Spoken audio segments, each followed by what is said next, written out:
All right, kia ora tātou. My name is Akon Fian. I'm Associate Dean of Postgraduate Research. I'm here with the Dean of Postgraduate Research, Megan McAuliffe, Professor Megan McAuliffe, and the Director of Wellness Services at UC, Steve Gibling. We're going to chat a little bit this morning about what campus is going to look like under Level 3, and then Megan and I are going to update you on the Kopa Iti grant and a few other things that's happening at campus for postgraduate students. So first up, welcome, Steve. I wonder if you want to introduce yourself, tell us a little bit about your role and exactly what your role on the IMT is as well. Kia ora, Akon, kia ora, Megan.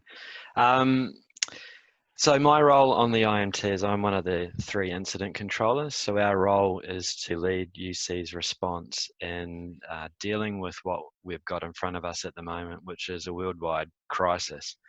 It's really tough on a lot of people, and so our job is to try and manage not only the core operations of the university, but to also support the academic and research programs, and to also give support to our general staff, as well as managing the support to all of our thousands of students out there.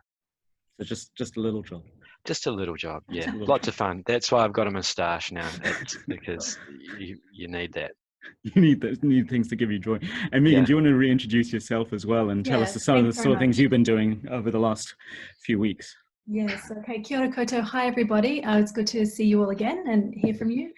As you know, I'm Megan and I'm the Dean of Postgraduate Research, and we've been really busy over the last few weeks. We've been hearing from many of our postgraduate students about how things will look, and we're interested to know what campus will look like. So we've invited Steve along today to tell us a little bit more about what this is going to look like for us, what Level 3 is going to look like for you as postgraduate students, and what's going to happen from there. So Steve, we'd really appreciate it if you could tell the postgrad students what campus is going to look like under Level 3. Yeah, cool. So firstly, we all appreciate that this is a really tough environment, and so we just want to acknowledge that, and it's okay to not feel the greatest at the moment. Everyone's feeling a bit pressured.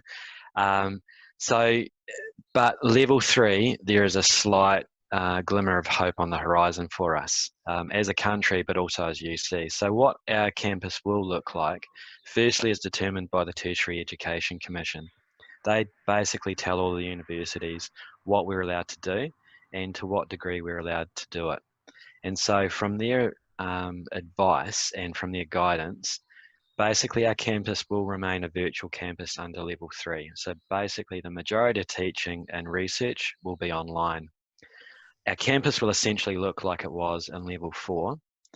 However, Level 3 gives us a little bit more ability to start getting back to normal. It's the first step in that long journey. And what that means is that our security teams, our cleaning teams, our medical centre, our logistics and facilities can start beginning the role of preparing for when we can return to campus. That means our boiler is getting geared up next week to bring heating back.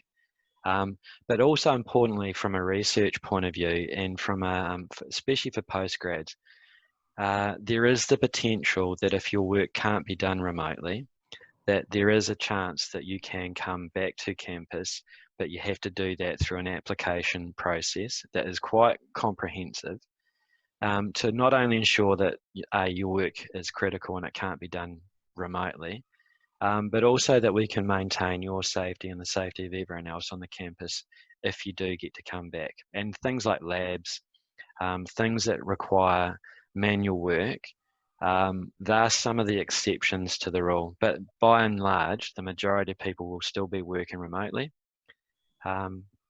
So yeah, there's a bit of an indication of what it's going to look like, and but we anticipate the change to Level 2 coming, and hopefully we'll see a few more people back on campus. But this is really, Level 3 is about maintaining safety, keeping the spread of COVID controlled, and basically not letting UC be one of the people that actually let this thing get out of control. So we're keeping a really tight rein on it. Okay, thanks very much, Steve. So as I understand it, at Level 3, essentially, we'll be remaining online, except for a few exceptions. And how do students go about finding out more information about that? So for students, always the first protocol is talk to your course coordinator. or one of the people that you rely on for advice around your academic program or research. That's always the first place. Now, we're not accepting applications from individual students. What we're asking students to do is to contact your course coordinator, and then those coordinators with the head of schools will then be packaging up applications under head of school, so clusters of applications to come onto campus. That way we know that the school is managing the return. The school essentially is responsible for the safety of the people returning, including staff and students. And then that goes through an approval process right through to the DVC's academic and research, who have the final sign-off. Okay, so for postgraduate students who are undertaking a thesis, most of them will be working directly with a supervisor, so they won't have a course coordinator in this instance. So for our students, I assume then that the best thing for them to do is to keep in really good contact with their supervisors, and then their supervisors will relay that information to heads of school, and then it goes further up the chain. Is that correct? That's absolutely correct. So we've got on our website, we've got a really clear process for people to apply to come on campus. We will send you the link with this, and people can look through that and follow how to get access and what are the conditions that we have to manage. One of the requirements on the university is that for every person that comes onto campus under level 3, we have to be able to contact trace them for every step of their time on campus. In the event that if there is a positive case, we have to be able to track to see who that person was in contact with, where they were. So we've got a fairly onerous reporting requirement on us, but we're also trying to manage that so it's not a burden on the students as much as we can. Yeah, so I guess the sort of general advice is try to stay away if you can, and only come on for those really essential things. So there will be students, I know I've had a lot of students come and ask about, I can't carry on my research because of lab space. So those ones that are essential can go through this process. What about other spaces, you know, if you want to go back to your desk and get a book or use the library or something like that, when are we expecting that? Is that under level 3 or level 2 or level 1? Look, at level 3 at the moment, the library remains closed, but you know we're basically every day we're assessing the situation, and we've got a big team behind us who are fantastic individuals. They're looking at every way in which we can help the students continue their learning and their study and their research, but at this point we can't actually guarantee the safety of people within the library because it's such a big space, and from a contact tracing point of view it's really quite impossible to find out where people have gone to and to plan for that. So yeah, if you can hold on, level 2 is when we're likely to see the core facilities open up. We'll go from group sizes of 10 under level 3 to group sizes of 100 or less. So you get the sense that under level 2, we get a little bit more back to normal. Awesome. And I think you said it right at the start, and I think we need to reiterate this. This is to keep students safe. This is the number one thing. This is not just legalese or anything like that. We're keeping people. This is to make sure students are safe. So even though it's disruptive, this is the best thing for all of us, not just those who are going in, but those people that they might go in contact with once they go home as well. Oh, absolutely. Look, one of the requirements and one of the impacts of level 3 and level 2 is that if we let the doors open too much and something does happen, the university closes straight away and we lose that control. So what we're trying to do, so we're back to level 4 essentially. So what we're really trying to do is take a really measured approach to getting onto campus, to allowing people who critically need to get onto campus for the labs and for practical manual work or work that can't be done remotely. But for everyone else, stay tight. Level 2 is on its way. And certainly at level 2, things will start to open up a lot more. Amazing. Thank you so much. I guess the last question, and I know you're going to send us those links, Stephen. We'll include those with the video, which is awesome. Last question from me is, if students had further questions, if they had queries, what's the best line of communication? Should they go through their supervisor, or would you take email straight to the UC Protect email? Both. Actually, I think both are encouraged. A supervisor or a course coordinator knows who you are, what you're doing, and they know your context. But if you've got a problem that doesn't quite fit with them, come to UC Protect, and we've got a whole team of people that are looking at that email daily, minute by minute, and we're triaging those requests to the right people who can help at least resolve some of the issues if it's in our power to do so. Brilliant. Thank you so much. Megan, was there anything else you wanted to ask Steve while we've No, that's great. Thanks so much, Steve. We really appreciate you coming in and explaining this to the postgraduate students. It's a ton of uncertainty, and we really appreciate hearing direct from the source. So thank you very much. Yeah. Take care, everyone, and just be kind to one another, and stay safe, and we'll see you on level 2. Cool. See you later, man. Cool. Take care. So kia ora. So back with Megan now, and we're just going to chat a little bit about some of the things that are happening at UC. But I thought we'd first start with just asking Megan, how's life with you working from home? You know, I know you've got a young daughter at home. You've also got a husband who is an essential worker. So juggling a little bit of everything. Well, what's going on in your life? Yeah, juggling, I think, is the best way to describe it, Kāti. So as you said, I have a 3-year-old daughter who likes to bomb my Zoom meetings and interrupt them. And my husband is an essential worker. So it's been quite tricky to try and juggle being the Dean of Postgraduate Research and the responsibilities that come with that, and the responsibilities that I feel to students and to student care and your research, with also looking after my family and trying to be a good parent whilst trying to do this. So yeah, it's difficult, and I know that it's the same for students out there and for you, Kāti, as well. I see you sitting outside today. Yeah. Why So well, you know, as a whānau, we never wanted a study. We always wanted to have this strong separation of work and home.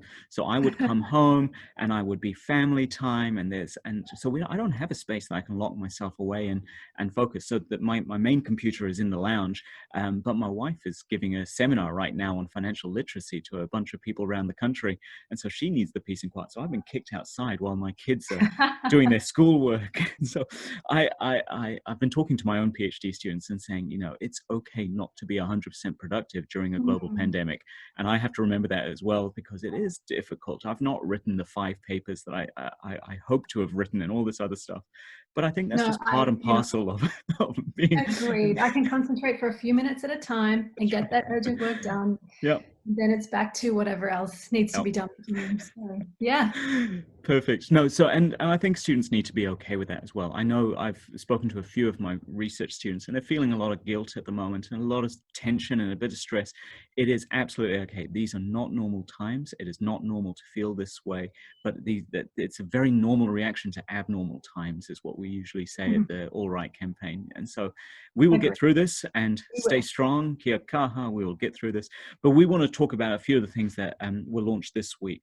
So firstly, Megan, I wondered if you wanted to talk about what the Kopa Iti grant is and why you felt such a grant was needed, and why you felt it was so important that we get this in place.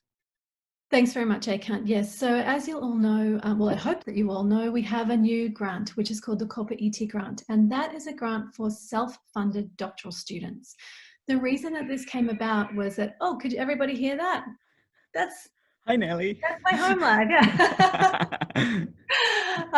The Kopa Iti grant is for self-funded doctoral students, and we know that self-funded doctoral students have, some of them are experiencing, or some of you are experiencing, particular hardship at the moment. So you might have lost a job, you might have significant care responsibilities. It's gotten difficult, and so as a result, the UC Foundation has funded this philanthropic grant to enable self-funded doctoral students to apply for, to cover essential living costs for the next little while. So that's how it came about. I'd also received a number of emails from students, from supervisors who were really worried about their students who were in these circumstances. And so we started to talk about it, and we got to the point of being able to offer the Kopa Iti grant in conjunction with the UC Foundation and UCSA. Yeah, awesome. And I think that's really important to restate that this has been made possible because of the generous donations from philanthropists, from the UC Foundation. These are people who are desperate to help postgraduate students at UC, and this is one way they can do it. So Mhm. I wanted to spend a couple of seconds just talking a little bit about the Kopa Iti name. It was gifted Yeah. to us by the OAVC Māori, the Office of the AVC Māori, and I'll put up some description in this video, but as a brief part of the kōrero associated with this, in contemporary times, the Kopa Iti refers to the purse that's used as part of an offering that's given. And we may also hear the term being used in the whai kōrero and the kāranga when a mā koha is given in the pōwhiri protocol. So when kāranga is providing a gift to the guests or to the hosts during the pōwhiri, the welcoming, then the Kopa Iti is used. So the small purse of Raureka, or the Kopa Iti a Raureka, is also a whakatoki used sometimes to denote something that's precious. So some of you might know the whakatoki, the proverb, which is aha koa he iti he pounamu, which basically means even though it's small, it's precious, it's a gift, it is a treasure. So even though this is a small gift grant that will make a little bit, hopefully we are able to do some good with it, it is still something that is treasured and something that will really help those people who are struggling right now. And that was the main purpose for us doing this as well. So I wondered, Megan, if you could summarize some of the things that this Kopa Iti grant is designed to cover. What are the things that it covers? What are the sort of things it doesn't cover? Yeah, sure. So I think the key thing to be aware of is that the Kopa Iti grant covers essential living costs, and we will give an amount of up to $4,000 over a period of up to 8 weeks. So the total amount available is $4,000, but that can be distributed over that sort of 2-month period. And this is for essential living costs. Now I need to check my list of things just to make sure, but it means things like your power, your internet, groceries, rent, unexpected medical costs like trip to the doctor, trip to the pharmacy that you weren't expecting, emergency dental treatment. Perhaps you need to replace something that's essential for your studies, or there might be, funeral bereavement costs that you might need to cover, transportation costs, or your mobile phone, the internet. But the other thing is perhaps costs associated with child or elder care, because we know that in the current circumstances that many of us are caring for children or for elderly relatives. So that this funding can also be used in those circumstances too. Yeah, perfect. What it can't be used for is, let me double check that as well, the fees and costs of your study is something that it can't be used for. Surprisingly, holidays or lay-by, but these are the sorts of things that can't be used for. But we have full details of what the Kopa Iti grant can be used for and what it can't be used for available on the Postgraduate Student Learn site. So there's a full list of things there so that you can check it out and have a look. There's a special tab for this particular grant to have a look. And I think it's worth restating at this time anyway, it can't be used for fees, but just to remind students that every single postgraduate student that's doing a 90-point thesis or above, so all doctorals and a lot of the master students have got that 1-month grace period. They've got that 1-month extension, so there's that there as well for them. So you said briefly that this is for non-scholarship, or this is for self-funded students. What does that exactly mean when we're talking about self-funded students? Yes. So we class a self-funded doctoral student as someone who doesn't have a stipend. Now, that's a stipend from the University of Canterbury or an external stipend. So if you have a stipend of no more than $5,000 per year, you would be eligible for this particular grant. The other thing is this grant is, well, the key thing to know is that this the Kopa Iti grant is available to students who are both domestic students and international students. It is also available to students who have suspended their studies. And there's full details again on the Learn website about that. But this is if your suspension caused you to lose, for example, your scholarship or your job, and you suspended your enrollment because of disruption caused by COVID-19. Excellent. And again, we talked about this in the last video. If you are a stipend student, you've got a scholarship, then there are extensions available for that. So that's why we've got this Kopa Iti grant for those students that weren't covered by the initial extensions and scholarship extensions that we were offering before. So you said that the information is all on the Learn site. We'll include those links there. And I think the best thing to do, again, go onto that Learn site, students, go and ask questions, had a few people asking questions. What we're also going to do is include a Slido soon to talk about sort of other questions that you guys might have. But I wanted to finish, Megan, just to allow you to talk about some of the exciting things we've got coming up to try and bring us in a little bit of normalcy. You know, it's been a crazy 4 or 5 weeks, and it will be a crazy few months, I'm guessing, but we've got some exciting plans to try and bring some normalcy back on campus. So tell us about GradFest, tell us about 3MT. Yes, so we will be doing GradFest this year. GradFest will be held from the 8th to the 11th of June. We're planning for it to be all online, and we are looking forward to sharing some more information with you about that soon. The other thing I would like to say is that ACANT and colleagues from the Child Wellbeing Research Institute have given all doctoral students access to their weekly seminars. So Wednesdays at 4 p.m, tune in. There's lots to be learned. ACANT, I know that you put a timetable of events up there, so please do that. We're really grateful to the Child Wellbeing Research Institute for giving students that access to sort of keep that feeling of community alive as much as we can at the moment. But the other thing that's coming up is Thesis in 3 that will be going ahead this year, and we'll be sending out some more information about that shortly. Yeah. The other thing I wanted to say is please keep in touch with your supervisors. Make sure you are emailing them and keeping in contact and letting them know your plans. If you think you're going to be disrupted or your research is going to be disrupted in some way by the lockdown or by COVID-19, the labs, access to participants, make sure you've got a plan B. Speak with your supervisors about ways that you might be able to make tweaks to your project or changes that will enable you to hopefully get this work completed within the same time frame. So speak to your supervisors would be the other thing that I would say.